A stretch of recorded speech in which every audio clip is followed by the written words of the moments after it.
यीशु मसीह के नाम में आप सभी को जय मसीह की जीसस वॉइस यूट्यूब चैनल में आप सभी का स्वागत है। अगर आप चैनल में पहली बार हैं तो चैनल को सब्सक्राइब जरूर कर लें और घंटी को भी ऑन कर लें ताकि वीडियो का नोटिफिकेशन हर समय आपको मिलता रहे। मेरे प्रिय भाई बहन, कल इस संसार में दो घटनाएं घटी है। पहला है सूर्य ग्रहण हुआ है और दूसरा है कि भूकंप हुआ है।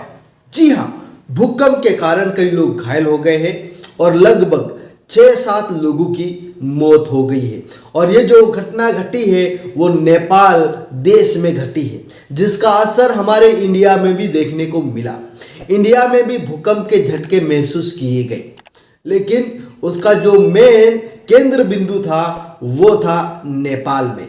नेपाल में जो भूकंप आया है वो रात को आया है और उसका असर हमारे भारत देश में भी देखने को मिला है। कई जगहों में दीवारें तड़क गई हैं। जब घर में लोग थे तो पंखे हिलने लगे, टेबलें और कुर्सियां वगैरह सब हिलने लगी, जिसके कारण से लोग अपने घरों से बाहर निकल गए।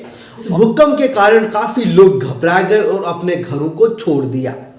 मेरे प्रिय भाई बहन, परमेश्वर का वचन हमें कहता है कि अंत के दिनों में भूकंप होंगे। मेरे कहने का मतलब ये है कि परमेश्वर के जो वचन में जो लिखा है आज वो हो रहा है। जिस प्रकार से प्रभु ने या परमेश्वर का वचन हमें कहता है उसी प्रकार आज हम इस दुनिया में जो घटनाएं घट रही है वो हम अपनी आंखों से देख सकते हैं। जो प्रभु यीशु मसीह ने लगभग 2000 साल पहले भविष्यवाणी की थी कि मेरे आगमन से पहले भूकंप होंगे, और आज हम देख रहे हैं कि जो लगातार जो भूकंप है वो हो रहे हैं। मेरे प्रिय भाई बहनों, और जो घटनाएं आज हम देख रहे हैं वो परमेश्वर के वचन के अनुसार हो रही है और प्रभु यीशु मसीह का आगमन बहुत ही निकट है। रचित सुसमाचार उसका 21 अध्याय 10 और 11 कलम पढ़ते हैं। लिखा है, तब उसने उनसे कहा, जाति पर जाति और राज्य पर राज्य चढ़ाई करेगा और बड़े बड़े भूकंप होंगे और जगह जगह अकाल और महामारियां पड़ेगी और आकाश से भयंकर बातें और बड़े बड़े चिन्ह प्रकट होंगे। प्रभु ने स्वयं कहा है कि मेरे आगमन से पहले इन सारी घटनाएं होगी और ये सारी घटनाएं आज हो रही है। जब लोग सो रहे थे तो अचानक भूकंप आ गया। उनको पता नहीं था कि आज भूकंप आने वाला है, लेकिन भूकंप आ गया और तबाही मचा के चला गया। उसी प्रकार एक दिन प्रभु यीशु मसीह भी इस पृथ्वी पर अचानक आ जाएंगे। इसलिए मेरे प्रिय भाई बहन, तैयार रहें। कई बार मैं अपने वीडियो में आपको बताता हूं कि यीशु मसीह का आगमन बहुत ही निकट है, इसलिए हमें तैयार रहने की जरूरत है। हम तैयारी के साथ रहेंगे तो प्रभु यीशु मसीह आधी रात को भी आ जाएंगे तो हम प्रभु के साथ उठा लिए जाएंगे, नहीं तो रह जाएंगे। तैयारी नहीं है तो हम रह जाएंगे। इसलिए मेरे प्रिय भाई बहनों, वचन के अनुसार आज जो हो रहा है वो हम देख रहे हैं। इस नेपाल में देर रात भूकंप आया, घर गिरने से 6 लोगों की मौत हो गई। दिल्ली, यूपी समेत देश के 4 राज्यों में कांपी धरती। पड़ोसी देश नेपाल में मंगलवार रात को एक बहुत ही बड़ा भूकंप आया। झटके भारत के दिल्ली, यूपी समेत 4 राज्यों में भी महसूस किए गए।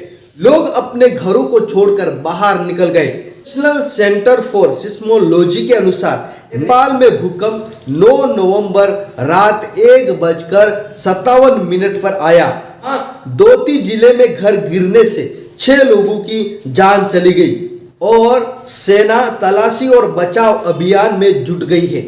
नेपाल में जब रात को जो भूकंप आया है वो कब आया है? 8 तारीख को रात 8:52 पर आया था। फिर 8 तारीख को रात को 9:41 पर आया था। फिर रात को 9 नवंबर 1:57 में आया था। फिर सुबह 3:15 में भूकंप आया था। मतलब लगभग आप समझ सकते हैं 4 भूकंप के झटके नेपाल गिर गए हैं। लोगों की मौत हो गई है, घायल हो गए हैं। अभी बचाव कार्य जारी है। अभी कितना नुकसान हुआ है अभी वो रिपोर्ट में बताया गया नहीं है। नेपाल में भारी नुकसान हुआ है। दिल्ली में भूकंप के झटके महसूस किए गए, पंखे हिलने लगे और घरों में दरारें पड़ गई। उसके बाद बिहार में भी, जो कि एक नेपाल से सटा हुआ राज्य है, नेपाल में भी भूकंप के झटके महसूस किए गए। उत्तर प्रदेश में भी भूकंप के झटके महसूस किए गए और उत्तराखंड में भी भूकंप के झटके महसूस किए गए। इन 2015 में भी नेपाल में एक बहुत बड़ा भूकंप आया था जिसमें 9000 लोगों की जान चली गई थी। और प्रार्थना करते रहे परमेश्वर हमें इन सारी विपत्तियों से प्रभु हमें बचाए। जय मसीह की। प्रभु आप सभी को आशीष दे।